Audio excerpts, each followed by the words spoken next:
welcome to week 4, episode 4, Rick. How are you going, mate? It's been a big week in footy, but how has it been a big week in your life? Yeah, good mate. It's for me just same old same. Uh Dismal Essendon performance, which just unfortunately puts a damper on the rest of my week, especially when I get told about it every 5 minutes at work by all the other AFL supporters. But that's all right. How about you, mate? How's your week? Yeah, look, another dismal Gold Coast supporter. Luckily, I'm now in a place where football is not at the forefront of mind, but more importantly, that West Coast being the main team of comparison, that life isn't as bad as what it is for every single West Coast supporter. So, Yeah. yeah, it could be more dismal, basically, as dismal as it feels for the two of us. But Yeah. let's enough about the week of footy. We'll get into that in a second. Massive news this week. Obviously, the drug issue saga that blows up in Parliament and then actually kind of comes out that the issues maybe aren't as bad as what it is. But I guess I'm sure you're across the news as everyone that would be watching this would be. But how do you feel about the fact that they may have been hiding footballers' positive drug results over the last 2005, last 15, last 20 years?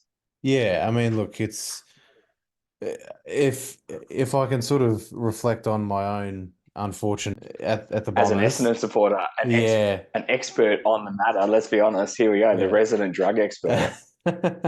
Yeah.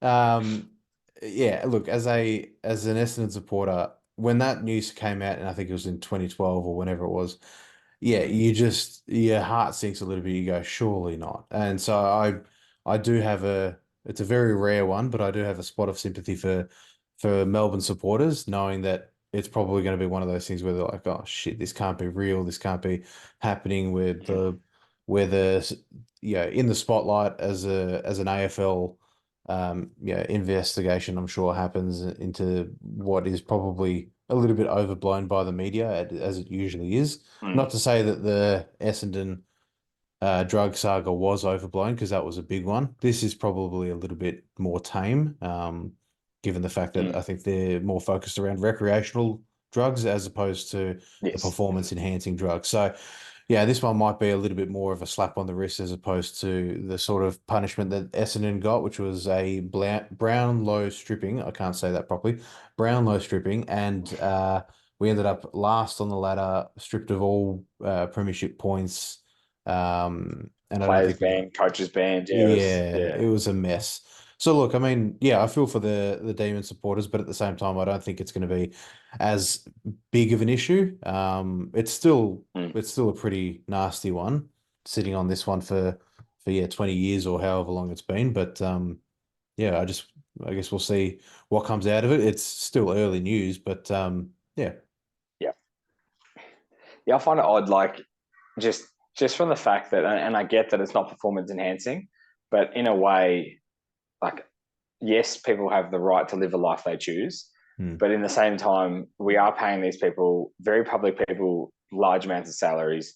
You're paying them a lot of government funded money. You're giving them a lot of sponsorship money to raise the next generation of Australians and be a role model and all these things. And yet we almost turn a blind eye to, well, it's not within their performance window, so they can behave and act how they want, and we'll do it more in a rehabilitation, player protection kind of thing. But stance, but they're not treating it like you've had a positive. You can't play until you return 4 weeks worth of negative samples. If you have a second strike, then as a club we'll then ban you for 6 weeks, and then we'll do it for 8 weeks. And it's not like there's actually a punishment factor to it. It was almost like, well, clearly they're protecting the player and they're saying that they're working, but and maybe the AFL feel like they've helped a lot of people get away from addiction because of this. But at the same time, if and this is it's a long stretch, but if the wages we're paying young men and now women, because I saw there's a few AFLW women just this week charged with possession as well. I But if think the wages that we're paying and the also from the Melbourne Footy Club. Yep. yeah, yeah, yeah. Oh, actually, no, I think the girls might have been from Sydney, one of these Oh, Sydney right. Swans. But Right. Sorry, I'm getting my yeah, but teams mixed up. still, it's no, that's all right. But it's still, yeah, like it's obviously still football funded, and you go, well, you know, it might sound crazy, and you watch a Harley Reid come in as an 18-year-old and be a superstar, but you go, if we're trusting 18-year-olds with a lot of money who then have to grow up in the spotlight, who may never get the chance to sort of find the maturity, they're then finding drugs as the outlet, or it's the recreational outlet, even as just a bit of fun sort of thing. Well, it's more sinister than that. And you go, it might sound like a long bow, but is our pathway into footy actually a pathway into drugs? And I know it sounds like a crazy kind of coping mechanism, but you also have to remember these guys are from, while your brain is still being rewired as a young man or woman, is that you're now playing with the adrenaline high of playing football, a game in front of 90 plus thousand people in some instances. You're having that absolute high, and then you've got to somehow sleep that night 2 hours later when you're driving home. You might be full of the anxiety of, well, did I play well? Did I dispose of it? Did I listen to the coach? Did I say the wrong thing to a teammate? And an older teammate who I should be respecting, and you don't put into perspective that maybe the older teammate, he's also struggling to keep his spot or something, so he's in a bad mood, and now you feel like you've rocked the boat, and you're dealing with all these mental pressures, and then someone goes, oh, into your account is $180,000, or whatever it is each week. Even if it's 10 grand each week, it's more than enough money when there's support for your job, for your housing, for all these things. And then you've got a lot of downtime. You're young, you feel invincible. Hey, let me crack a few nose beers on the weekend. It's not necessarily the right way to be doing it. So then you go, well, like how it is in America. It shouldn't have been that Sorry, funny, but nose like it beers. is in America with footy, or sorry, with like it is in America with basketball, or with their American football or their hockey. Some of those pathways, most of the athletes are coming in after college. So most of them are, and even if it's a bit of a dummy scholarship thing, they're coming into the leagues as 22-year-olds that have then almost had their college uni years, maybe get some of that out of their system. And if their bodies are still good and they're still mature enough at 22, now they're becoming professional. I know we've made it in AFL that you have this base level of age, like you can't be under 17 years old to play anymore. And there's always these famous VFL stories of 14-year-olds, 15-year-olds from the country playing a game for Essendon, and they go on to have a 20-year career and all that. But maybe it's a way that we can it would take a massive shift. But if it's that big of an issue, and you're right, it might be media block and it might not be that big of an issue.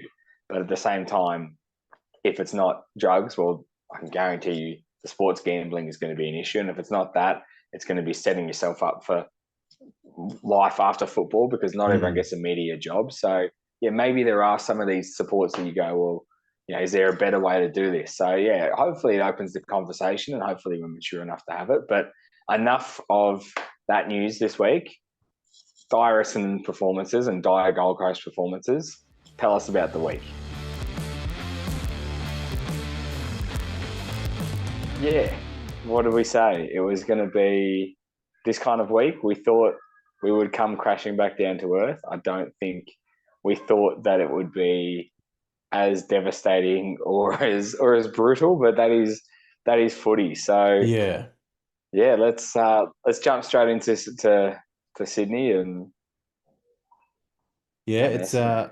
it was not the best match. Well, I mean, look, there were a lot of positives to come out of it. I think having the sort of day that we had up until three-quarter time was really promising. I think Sydney are the side to beat this year, and showing that we could at least, stand up to them for three quarters was really good.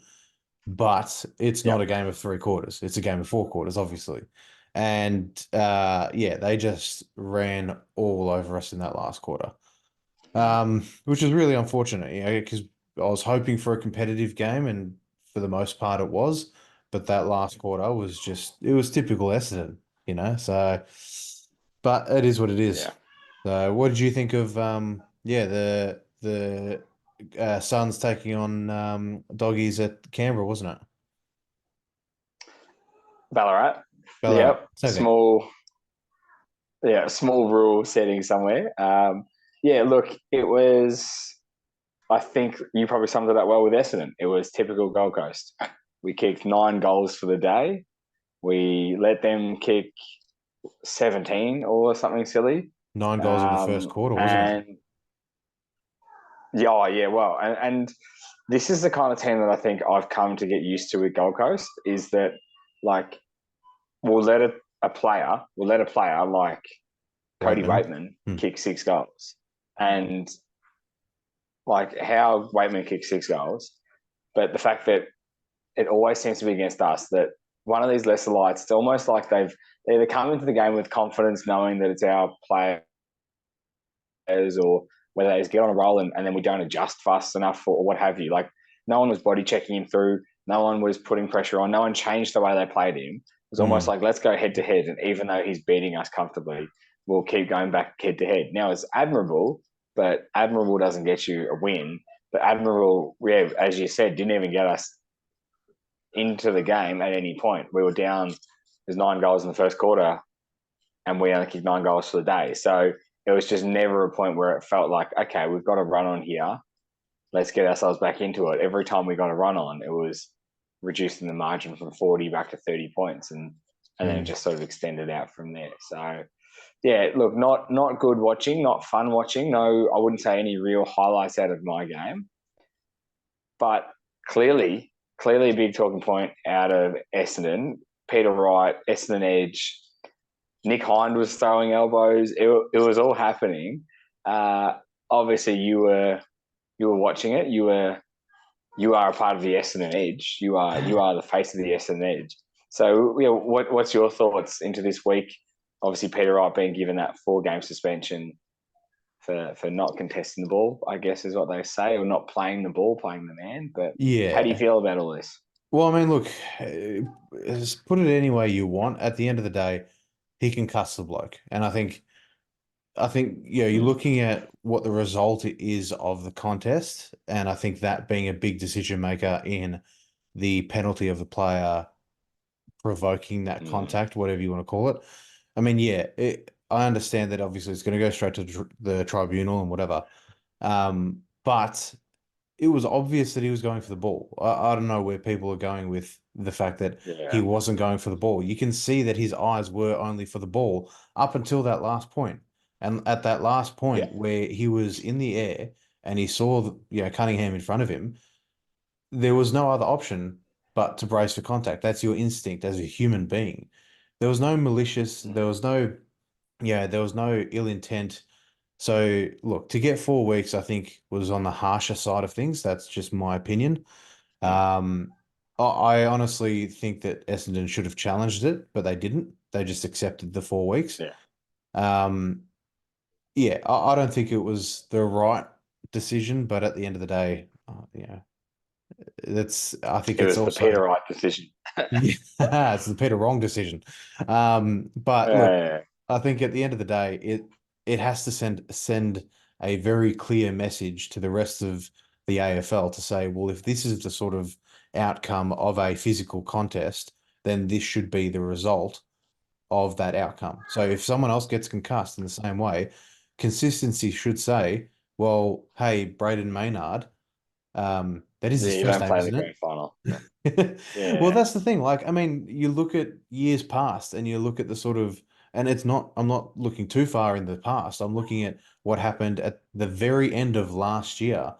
And okay, yeah, there were a Mm. couple rule changes and whatever, but the dude was playing the ball up until the Mm. very last moment.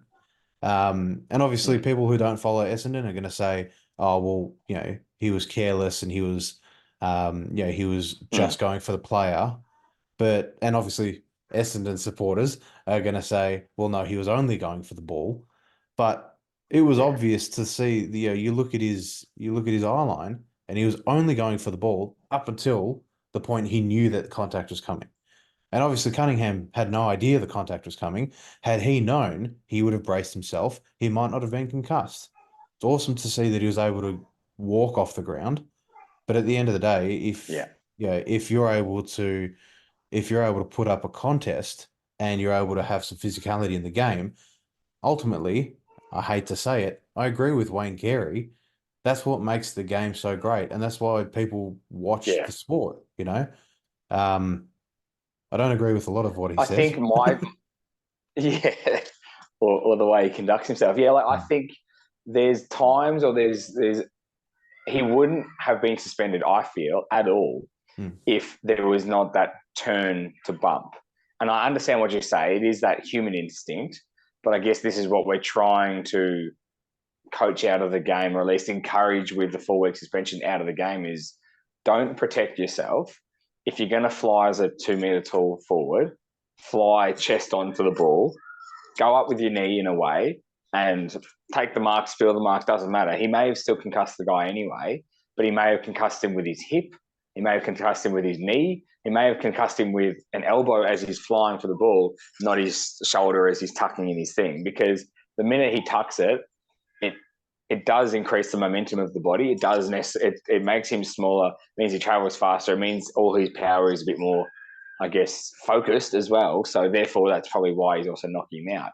If he was jumping and maybe he catches him in his ribs, maybe he doesn't knock him out. But even if he does, there's no way that the AFL can prove, well, it was malicious intent or even careless intent. It was just a marking contest, play on, and unfortunate that someone gets knocked out. So Yeah. I'm sure Peter Wright will change his jumping from there, because you want to see him, like you say, and like Wayne Carey says, you want to see that person jump for the footy. He's your centre half forward. You want to see him coming, and you want to see him attacking that ball as a guy runs back against the flight, because rightly or wrongly, if Peter Wright slows up, makes no body contact, Cunningham takes the mark, suddenly, well, Sydney have the ball on the centre wing, but they know as well, that's our outlet. So, no, in a way, yeah, I don't think it was malicious intent, and there was definitely more malicious things on the ground, like I said before, when Warner was taking his shot at goal and Hine throws the elbow up and almost catches him, doesn't catch him, but almost catches him. Yeah. Then you go, well, that would have been bad. That would have looked a lot worse if he actually clips him high versus not.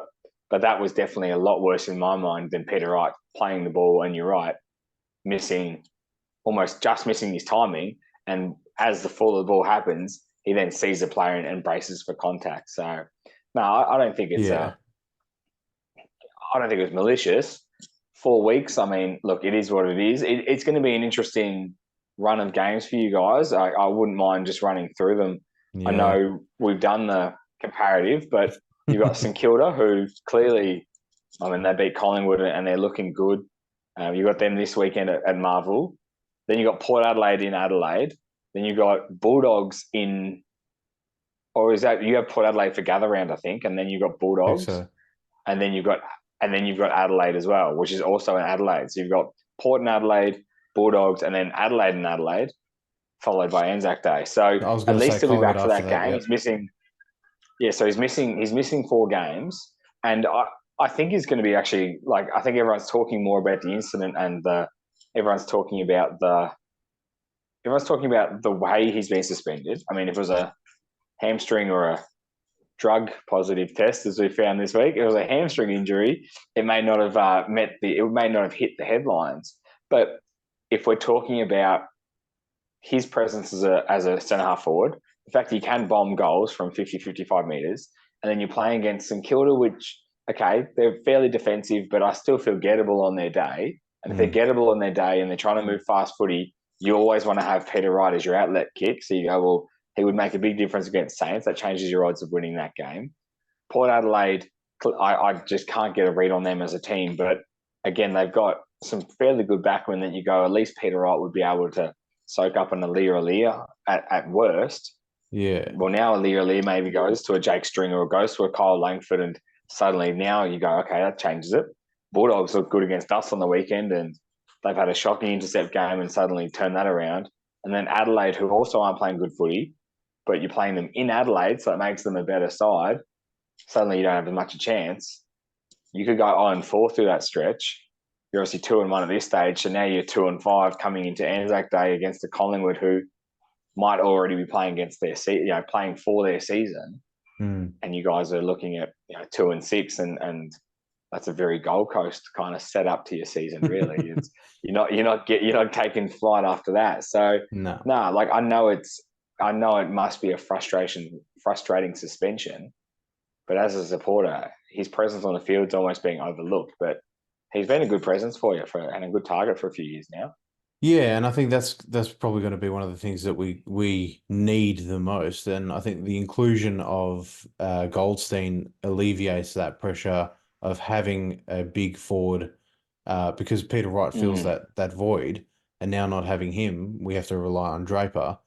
But at the same time, yeah, you know, he would be also preferred in the ruck. So it's a weird balance. And I think, yeah, look, I think out of yeah. those next four, the only winnable game is probably St Kilda. But at the same time, I think we also need to capitalize on the fact that they don't have Max King this week. Mm, So yeah, for us, that's like, okay, if we're going to come up against a forwardless St Kilda when we ourselves mm, don't have a key tall forward, then this is the week to do it. You know, like it's yeah, I think it's going to be a close one against Saints, but the following four games, Collingwood included, we're not going to win. There's no way. yeah. I think you should be lucky, and yeah, we'll talk probably more about St Kilda. Yeah, but it's always like we said at the start of the year. It's not necessarily always who you play, but it's when you play them. That can make a massive difference as to who you catch. And I mean, we probably saw that just going back to our game on the weekend. The fact that Bulldogs have been so attacked in the media all week about team selection, about how they're playing, about who they're playing, all these things that they were just G'd up. It didn't matter who they were playing on the weekend. They were going to come out with a response, and they Mm. absolutely came out and responded. And we just happened to be the team that, whether we just didn't expect they were going to come out that hard, therefore you're 5-10% off. Well, now you're 48 points down, 42 points down at quarter time, and good luck sort of getting back into it. So, Mm. yeah, it's always about when you play them, and maybe that makes any of those teams you're playing gettable. But in a way, they're probably looking at Essendon in the same way, going, we would always prefer to play against Essendon without Peter Wright and without a Mm. few other names than we would with him in the team. So they Yeah. might, some of those games, like you said, that were 50-50 or 60-40, now go even further away from that. Now they're 70-30, 80-20, really favouring the other team, and it's sort of more of a shock if Essendon get up. Mm. So yeah. So yeah, obviously this week we've got a Gold Coast bye, so we'll keep these match wrap-ups and these reviews or the previews very, very short. You guys have St Kilda. Like you said before, potentially gettable. No Max King. Liam Henry's injured. So you might be catching them at the right time. How are you feeling for the game this week? Yeah, I think it's a winnable one, and I think given the next 4 weeks after that, I can't tell you who we have after Collingwood for Anzac Day, but Mm, it's a must-win game. If we want to play finals, I think we at least have to win this game. Have to win this mm, game, and hopefully we can pull off a win against Port, against the Doggies, against Adelaide, against Collingwood. One of those wins will at least allow us to be competitive moving forward. But yeah. this week, I think, is our best chance over the next month and a bit. This week is our best chance, and it cannot be a loss. I Mm, think with Wright going out, it is going to unfortunately unbalance us a little bit. But I still think with Mackay down back, we've got good structure down there. We've got more than enough, able bodies in the midfield to transition the ball quite well, and hopefully with Stringer, if he performs, because he did very well against Hawthorn, but he did absolutely sweet FA against Sydney. yeah. So if he can at least perform, yeah, that would really set us You're in up with a for a good shot. win. Yeah. Yeah. So Well, I'll be barracking for you. As I said before, we've got a bye this week, so it can't get better. It can't get worse. It's our percentage took a massive shot, as did yours, and I guess it shows you how early in the season it makes a difference. And like you said, if you can, sitting at 2-1 now, if you can pinch two wins over the next sort of 4 weeks as well, next 5 weeks with Collingwood, that gets you up to sort of 4-4, and you'll be sitting pretty sweet. Versus, yeah, lose a couple here, morale in the building goes down, and then you're off pace mm, again. So now look, best of luck to you and your boys. thank you.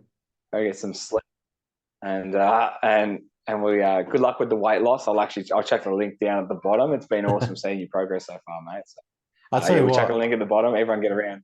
get around Rick and his kilos. It's good to see you're dropping. I You're can't. dropping almost as quick as Essendon's percentage. But I can't help but look at myself in the camera a little bit. I'm seeing my face slim down. I've dropped about 6 and a bit kilos now. okay, So hopefully, as we see Essendon's abysmal run of losses throughout the season, we see my weight decline. Although usually with stress, the weight usually goes up a little bit, I think is how it works. yeah, But we'll see how we go.